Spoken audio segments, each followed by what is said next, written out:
Good morning, friends. Welcome to this morning's prayer. But first, we read Acts 4, verse 31b, that teaches us about the effect of the Holy Spirit. And they were all filled with the Holy Spirit, and they spoke the words of God with boldness. Please pray with me.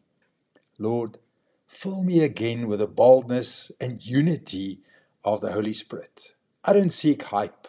I seek holiness and harmony. Stir my heart to speak your truth, to stand firm on your word, and to move as part of your bride in one accord.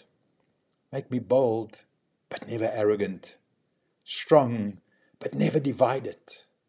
Let the spirit that filled the early church ignite me today with your fire and fellowship.